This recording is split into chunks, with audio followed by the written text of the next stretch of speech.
Hello बच्चों, let's read this question. The question says identify the reaction from following having top position in EMF series. This is the electrochemical series standard reduction potential according to their electrode potential at 298 Kelvin.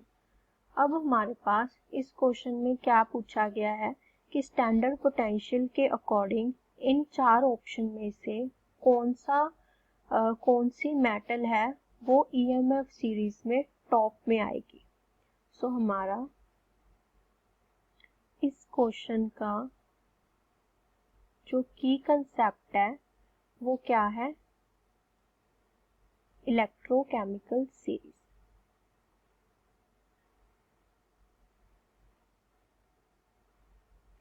हमारे पास electrochemical series को अगर हम समझे तो ये क्या होती है. अब हमारे पास बहुत सारी मेटल्स हैं, ठीक है. उन मेटल्स का हर एक का एक स्टैंडर्ड पोटेंशियल है. तो हमारे पास इतनी मेटल्स का हमें ध्यान में नहीं रहता, इसीलिए हमने क्या किया है, उसको डिक्रीजिंग ऑर्डर में अरेंज किया हुआ है. डिक्रीजिंग ऑर्डर का मतलब सबसे टॉप में जिसका पोटेंशियल सबसे ज़्यादा है और लोएस्ट में कौन सी आएगी जिसका सबसे कम है. सो इलेक्ट्रोकेमिकल सीरीज को क्या है हमारे पास, जिसमें हमने स्टैंडर्ड इलेक्ट्रोड पोटेंशियल के अकॉर्डिंग मेटल्स को डिक्रीजिंग ऑर्डर में अरेंज किया हुआ है. जिसका पोटेंशियल सबसे ज़्यादा है वो टॉप पे आएगी और जिसका पोटेंशियल सबसे कम है वो लोअर पे आएगी. अब हमने देखना है इसमें से कि टॉप पोजीशन कौन सी है. तो जिसका स्टैंडर्ड पोटेंशियल सबसे ज़्यादा होगा वो मेटल हमारे पास सीरीज में टॉप में होगी.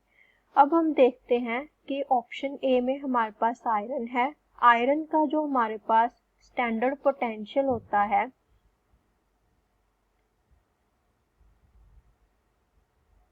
उसकी वैल्यू होती है हमारे पास -44 वोल्ट.